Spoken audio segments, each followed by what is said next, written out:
talking about missional church here, and I have to be honest and say that my paradigm when it comes to missional church is motivated by wanting to reach unchurched people for Jesus. I belong to the National Pentecostal movement of Norway. It started, the Pentecostal movement came to Europe through Oslo in 1906. So our church movement come out of the Methodist roots. And it is church movement. It's all about the autonomous local churches. But in the 1920s, they decided to baptize believers and not children in a Lutheran country. And they say that historically, our movement kind of became introverted from the 1920s up until the 1980s. Then we started opening back up again. But I saw in the 90s that when I looked around the city that I lived in the Intermission Church, there were certain families. Over in the Covenant Church, there were certain families. And with the Conservative Lutherans, certain families. And in the Pentecostal Church, their name was Carlson, Cornelius. Because over time, churches become family cluster churches. We just have to accept the fact that over time, certain families dominate leadership roles. They take responsibility.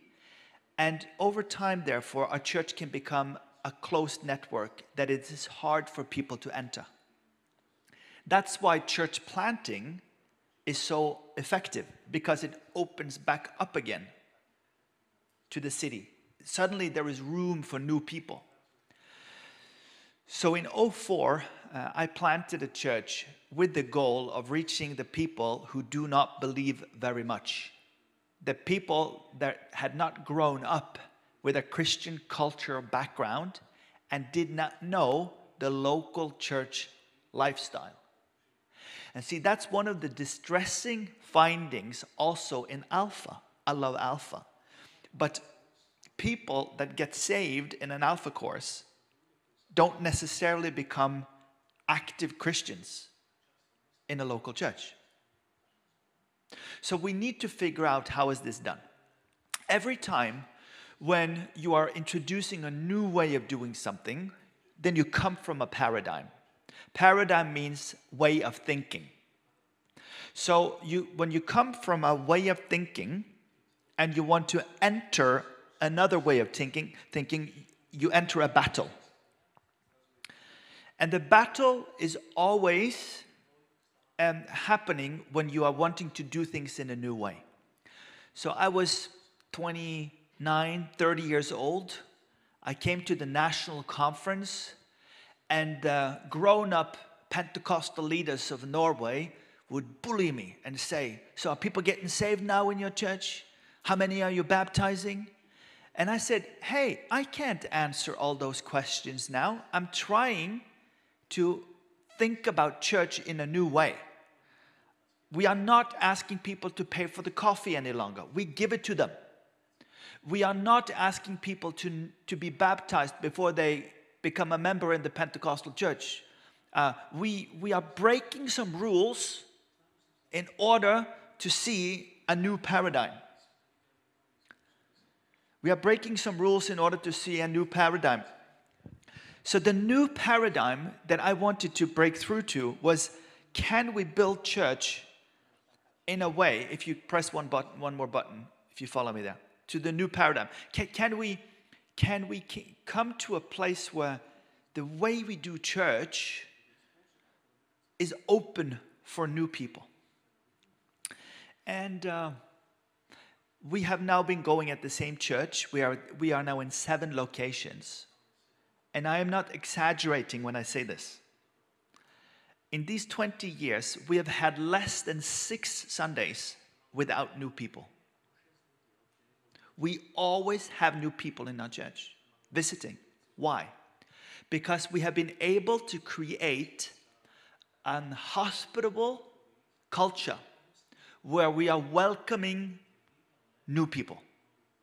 So we create a lot of attention to the way people are welcomed into the church. We don't announce our services in the newspaper. We don't spend any money on marketing. We haven't done it. But we ask our people to bring white people. Not just invite people, but to bring white people.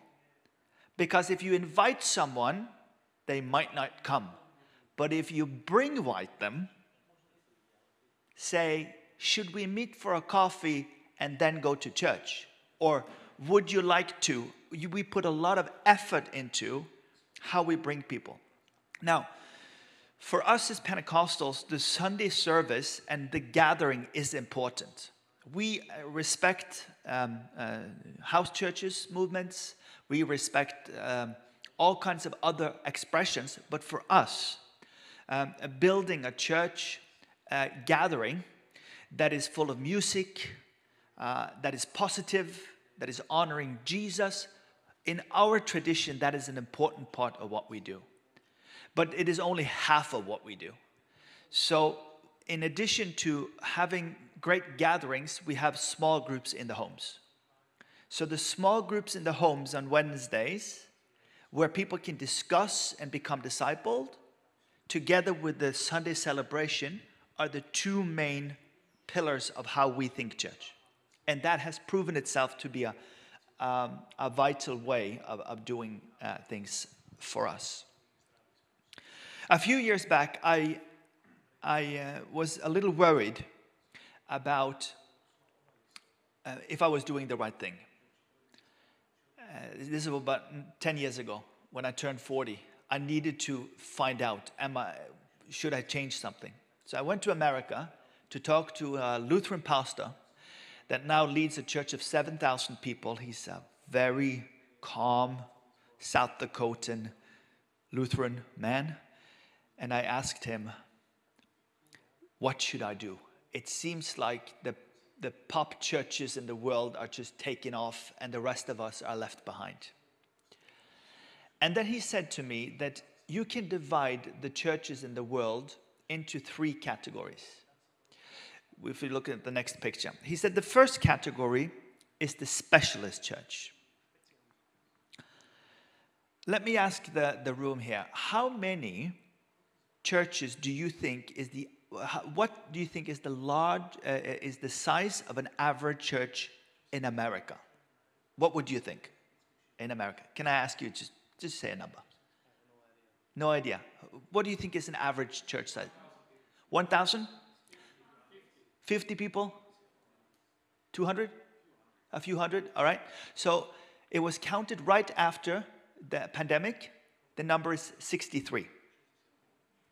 63 is the average number in North America. When I was a student of missiology, plus 15 years back, the average number in the world was 83. So let's say 80. Okay?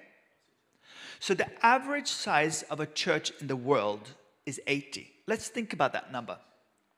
You need one family with a few support families and a few extras, and you're 75. It doesn't need a lot of leadership to lead a group under 100 people. Because you can know all the people, you can know their name, and because people know each other, the attention to quality doesn't have to be that high. So what we're finding is this, that most churches in the world are under 100 people. And many of them are tied together around clusters of relationships. And also, in the clusters of relationships, they tend to be very focused on certain themes. If you have one preacher over 20 years in the same church, and that preacher is concerned with prayer, or worship, or the end times, or let's help all the drug addicts, Then you have what we call a specialist church. And then the specialist churches are many, and they are good, but they tend to become very focused. So you can easily end up that if you place a specialist church in a city of 10,000, the reach can be under 100, even though the potential is so much larger. On the other end, you have the Harvest Church. Since the 1990s, and especially after the internet came, the mega churches or the giga churches of the world have taken over a lot of space. We have all heard about Rick Warren's church, Saddleback, Willow Creek, Hillsong, Elevation Church. I mean, some of these very large ministries become the ideal for many. The problem with the large harvest churches is that they are stronger than denominations. Suddenly, the big stage and the fantastic excellence becomes the norm and the standard that people try to live up to. And it's quite frankly very hard to do that. So many of us who are leaders feel that, what are we going to do? We can't compete with that. We can't live up to that standard. So my Lutheran friend Dan Backins, he said to me, there is a third way, and I suggest you go this way. Build a community-based disciple-making church. The community-based disciple-making church is possible to work with for any leader in Moldova or in Brazil, in a small church or in a large church. The L symbol is what we put on the back of the car when we teach our kids how to drive. Because if you have a disciple-making church, you're gearing everything you do in the church towards what Jesus asked us to do. Go into all the world, teach them, baptize them, and teach them how to be disciples of Jesus. Amen? Are you with me? So then if you press one more time, we can learn from each of the other ones. Now, some churches will be, okay, we are concerned with drug addicts. We are really concerned about prayer. Yeah? All right, you have that taste, but you're still a discipleship-making church. So, hey, we're concerned that people will get saved. We want to bring in new people. Yeah, but you're still a discipleship-making church. Discipleship can be defined like this. Discipleship is a content-driven process which leads a person to following Jesus and to greater likeness with him. Which means that discipleship is giving the content of Scripture. And when we give the content of Scripture and the Christian teaching and the love of Christ to people, then we create small Jesuses. Dave Ferguson, the CEO of Exponential, he defines discipleship like this. Discipleship is loving Jesus and doing what he says. I like that one. Discipleship is loving Jesus and doing what he says. Let me just stop there and then ask you if there are any questions related to the first part of what we're saying here.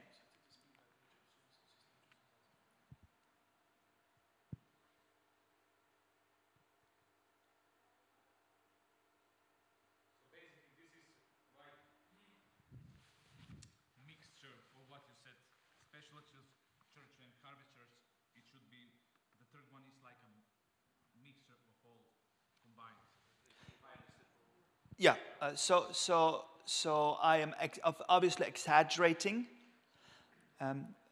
when I create the categories, but I'm saying that the preferred way is the center way. Because the center way is possible for everyone to do. I meet too many intimidated pastors.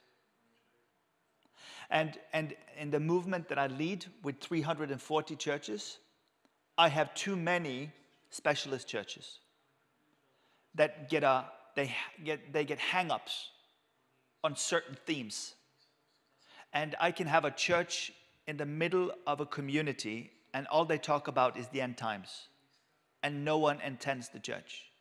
Or all they talk about is anti-LHTBQ stuff and no one attends the church. Or everything they talk about is Israel and no one attends the church. And my heart bleeds because what about the kids? What about the young people? What about the gospel? That's my point. So aiming for discipleship making church is my goal. Yeah, but thank you for that question. Anyone else?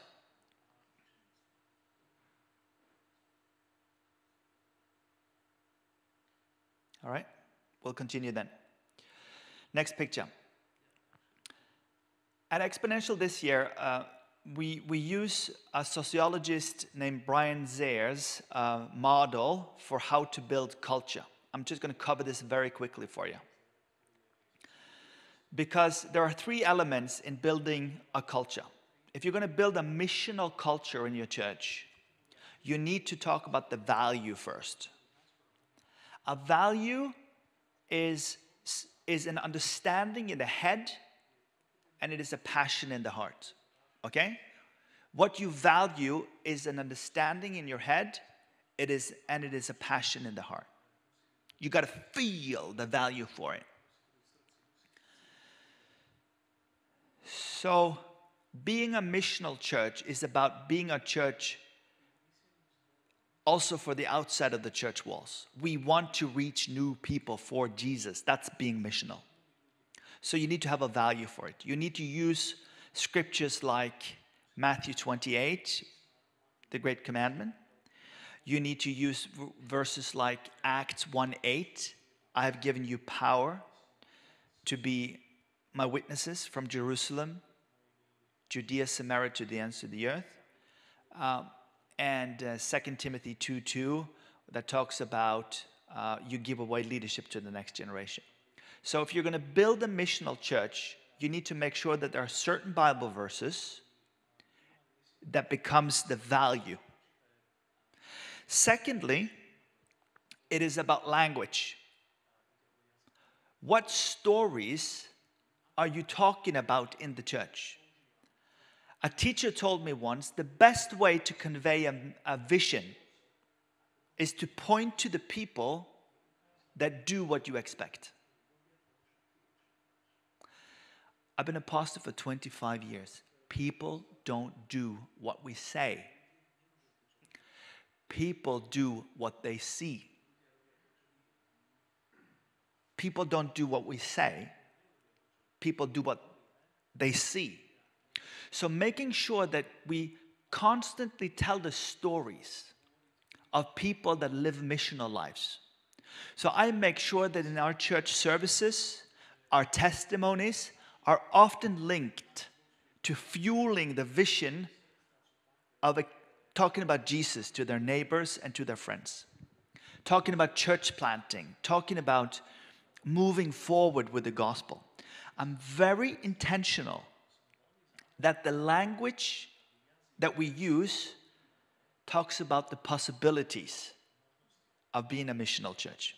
This is very serious because this is an element of building a culture. The third element of building a culture is behavior. Behavior. And what that means, action. What that means is that even though I'm a professional Christian and I work in the church, I need fresh stories from my own life.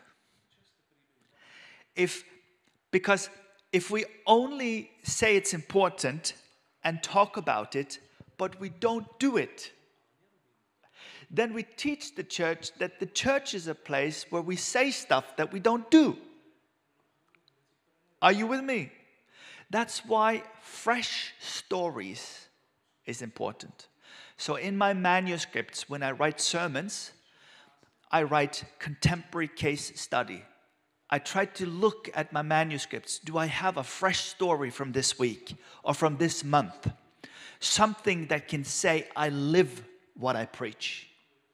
Because when you align value, language, and your behavior, then you have a culture.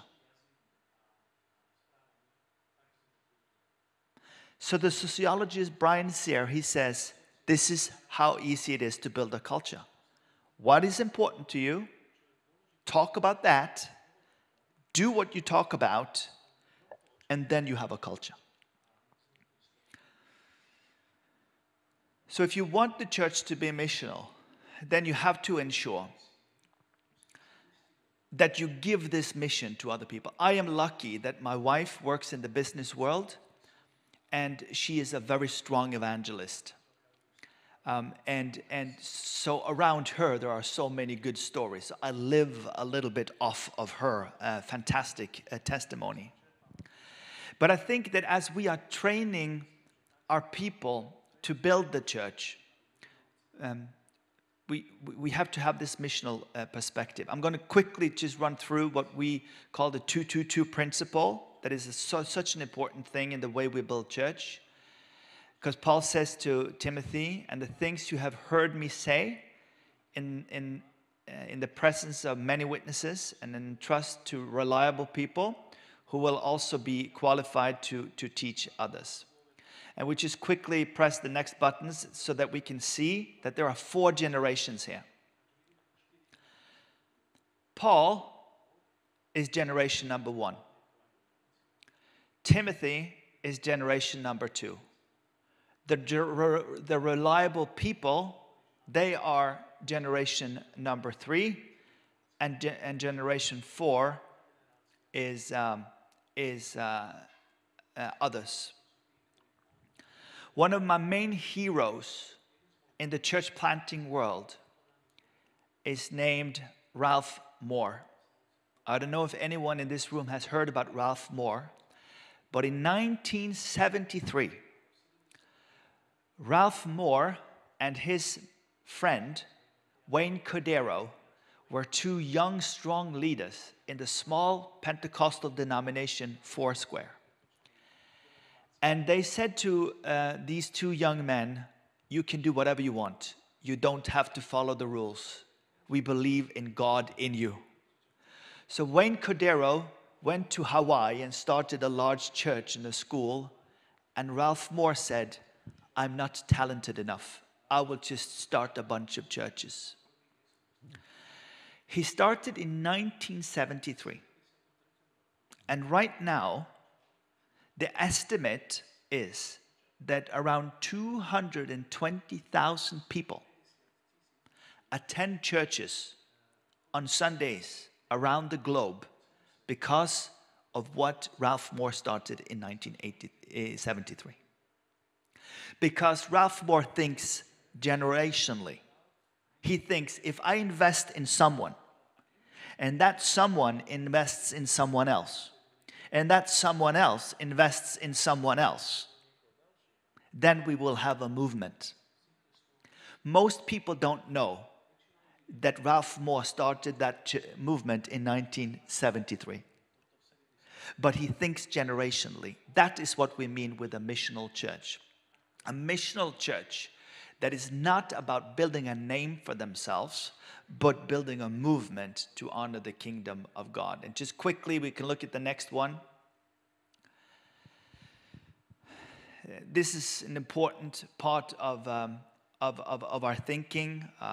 In Europe, we are head heavy. We think that learning should happen in classrooms. It shouldn't. Learning should happen in a workshop. It should happen around the fact that I do and you watch, and then I do and you help, and then you do and I help you.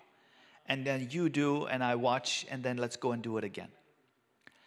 When I ask the young people that have been a part of my church for many years, I said to them, what is it that you guys remember from the last 15 years?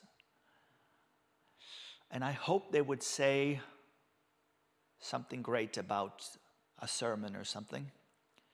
But what they said was, we remember mostly the times when we got to be a part of it. We remember mostly when we got to be a part of it. And it speaks volumes that leading a Christian church or leading a Christian organization is all about engaging people in the mission and helping them be a part of what we're doing. We can look at the next picture and I'll tell you a story. In 2014, a small Pentecostal church called me and said, can you guys come and help us and sing and play? And I said to them, no, because I don't think we can change anything by singing and playing. There were 6 retired people left. The church was almost dying. They were considering to close it and sell the building. So I said to them, we can come and lead the church, but they didn't respond.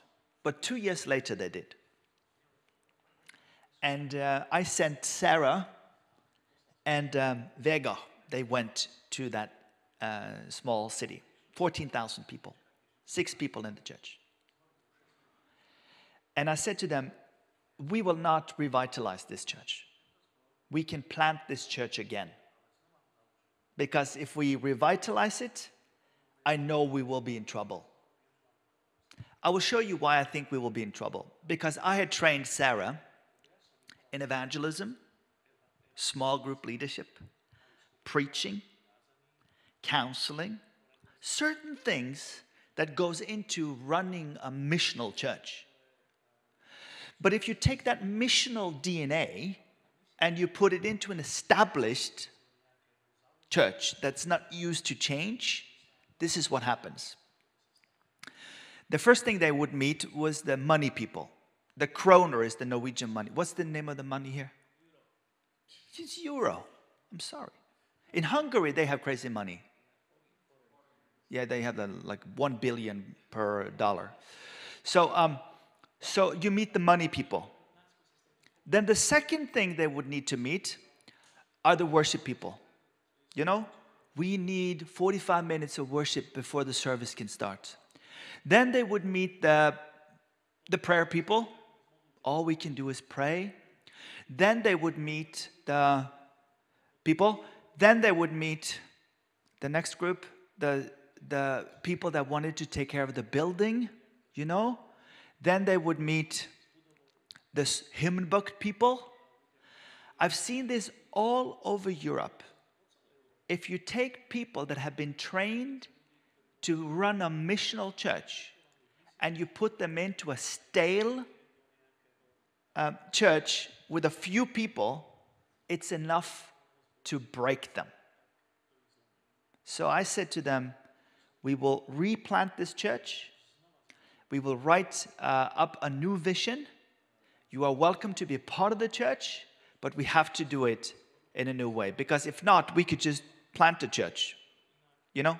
Can you take the next one? You can either just go right at it and plant a new church, or you can go through the hurdles of trying to change everything. And I'm telling you, my experience is you got to be a missional church.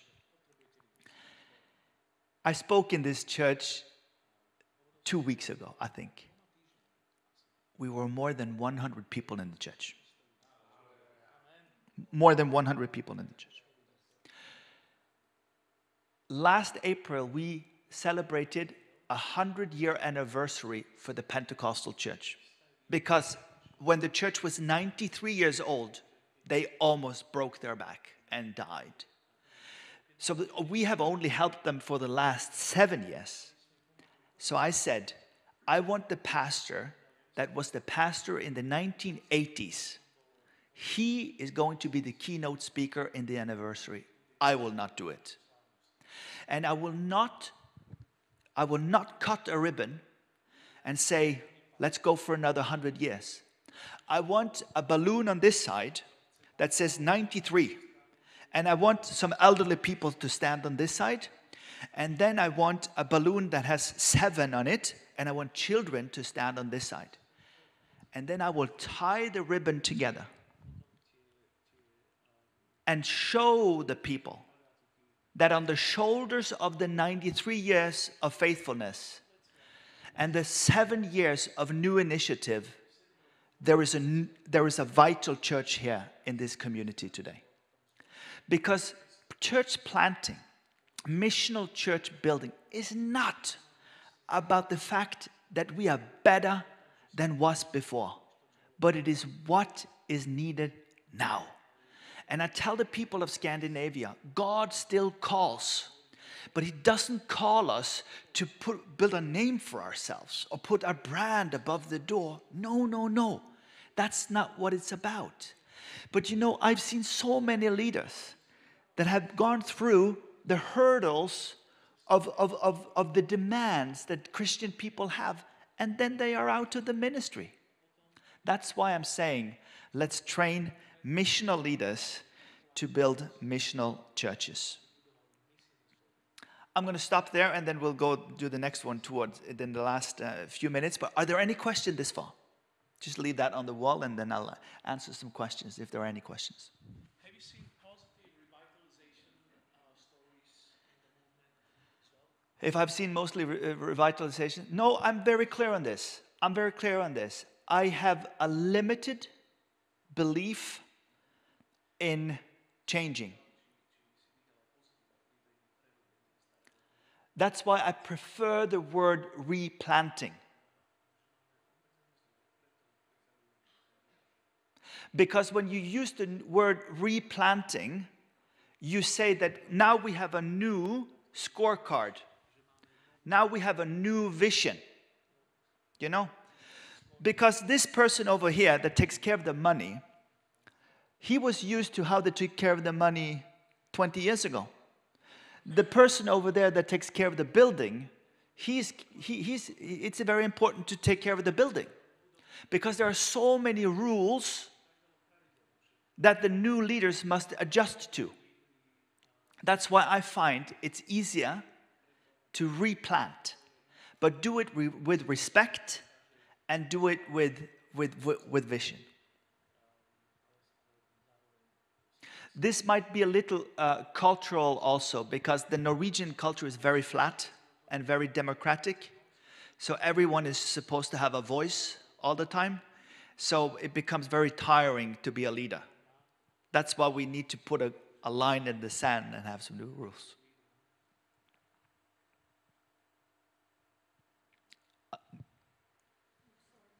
Go ahead. No, I'm done.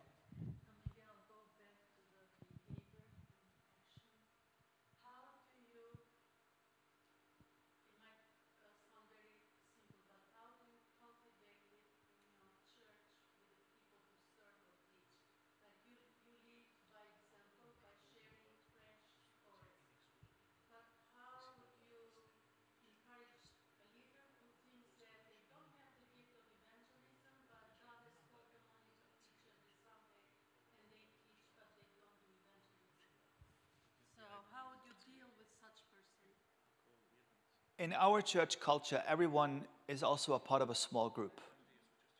So the important thing is that church must be more than Sunday. Church must also be about the everyday life. So, for instance, we have a whole process that we call Bridge to Faith, which is our way of doing friendship evangelism. So we will challenge the church to pray for friends so that we all the time have we mention our friends for Jesus. And when we leave each other on Sunday, the MC will say, let's pray for the week ahead of us. Now you think about your friends that you are going to live amongst this week. Let's send the church into. So this missional language is always in what we do so that people are intentional about their lives. Yeah. And do you keep them accountable? How do you keep them accountable? So it doesn't go just you have the language. Yeah. But also follow up that people are doing. They are not just. And that's also very cultural. So in the Nordic countries, you have to lead by invitation. in more authoritarian cultures, you can lead by, you can't do this in Scandinavia. You have to do it like this. So we have found ways of talking up the missional living. So we will, in the small groups, we will pray for each other's friends.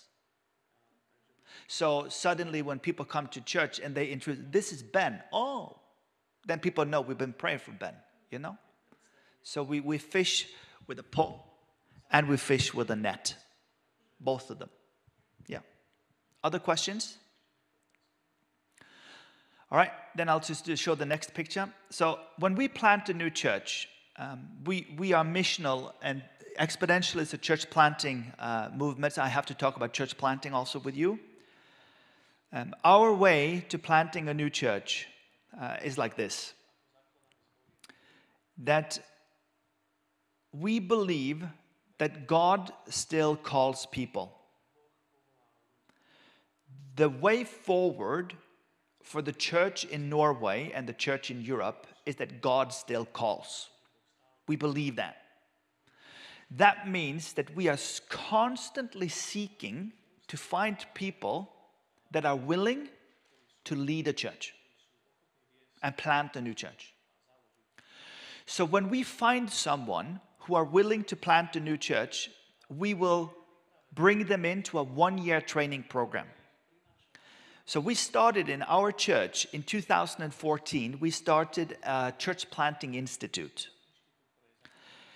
And we ran that one for 6 years, and we trained 63 church planters. 1 hour a week, 4 retreats every year, a 9-month program. We trained 63. 32 of them ended up in church planting. The rest ended up in high-level leadership, other places in churches. Are you with me? Because when you come to the end of the church planting class, we give them a red light, a yellow light, or a green light. The people that get the green light, they can go and plant something. The yellow light, they need to tweak some things. And the red light people, they can work with something else. The worst thing we can do is to ask people to plant the church if they don't have what it takes to plant a church. Planting a church is the hardest job in the world. I'm sorry to say. President of America, Chief of Police in America, third one, church planter. It's hard. But when we find a family that's willing to relocate or plant a new church, then we ask them to gather 50 adults, 50 people, to become a part of the group before we launch the church. This is wisdom. The pre-launch phase can be as long as it has to be. But don't proclaim a church plant too early. Because when you have proclaimed it early, people will keep you accountable. How many baptized? How many saved? How good is it going? You know what I'm saying? So the pre-launch phase is very important. And for us, it is. You have to prove that you are able to gather 50 people. In North America, it's 250 people. You would need to find out the number here in Slovakia. But my point is this, 50 is a muscle. If you're going to run a church, you need a critical group in order to have muscles to be able to run the church. Every time we have bought a cake and started the church at the celebration, the church has grown like this. Because some people are waiting until it's proclaimed before they want to join it. Every time this happens, we gather the group, we buy the cake, we preach, and we jump up like this, and then we have a congregation. We have found that this is a very good strategy for planting churches. And like I said, we have planted now 7 churches. And we are now, I announced in September, we will plant 3 more churches within the next few years. One of them in the capital city of Oslo. And it's frightening, and it's expensive, and I'm 49 years old, and I'm in Slovakia, I'm not at home. How is this going to happen? And I'm telling you, it gives the church so much energy when they sense that we are here to be a missional church for more than ourselves. Any questions about this? We only have 4.5 minutes left, so I'm not going to continue.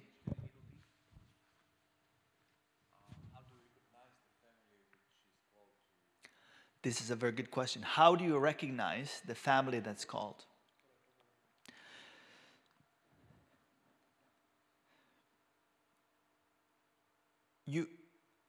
I believe that God can give us the gift to see who God has called to the work of the ministry. And then we can have talks with them about, I see in you something. So Christian that is with me here, I met him when he was 18 years old.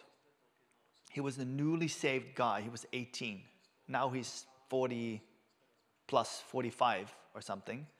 And he leads our Bible school, and he has planted a church. And so I think that the skill of seeing in people who has a gift, I think you have that gift. You see in people things, and then you're able to call that out.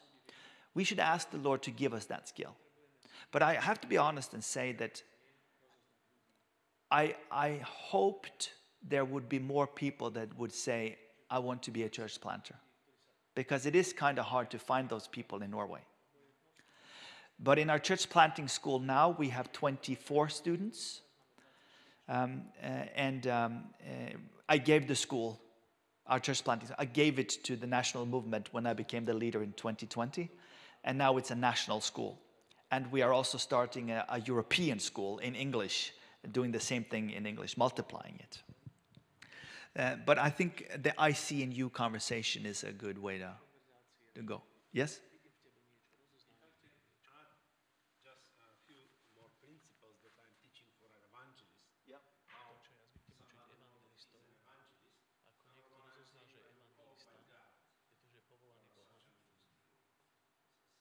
Different kind of callings. Grammatical kind of calling, like We only have three more minutes. Yeah. But the other is progress. Yeah. Second thing is you have a wish and it's from God. Number three, confirmation from other mature leaders who see it in you.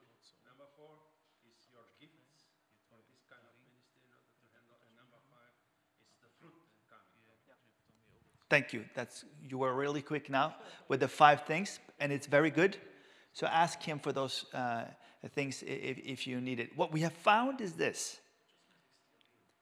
Quality of church planting is higher when churches plant churches. We are no longer looking for individuals that independently plant churches. When churches plant churches, quality goes up. So it is our strategy in the Assemblies of God and in our Pentecostal movement that the churches take responsibility for church planting. Because then we take care of the personnel also as they go. Young people nowadays, generation, the millennials and Gen Z, they want to work in team. They don't want to work all alone. And we have to see that. One last question for the last 2 minutes.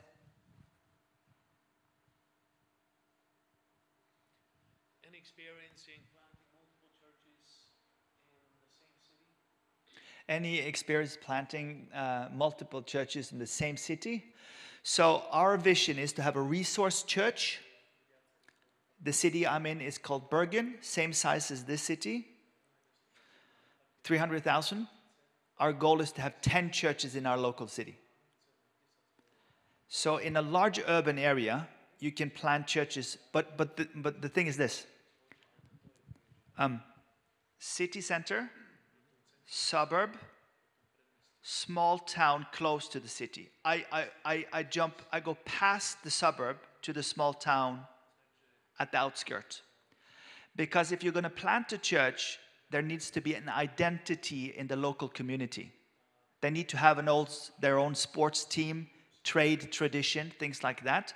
So we have found People in suburbs drive to the city.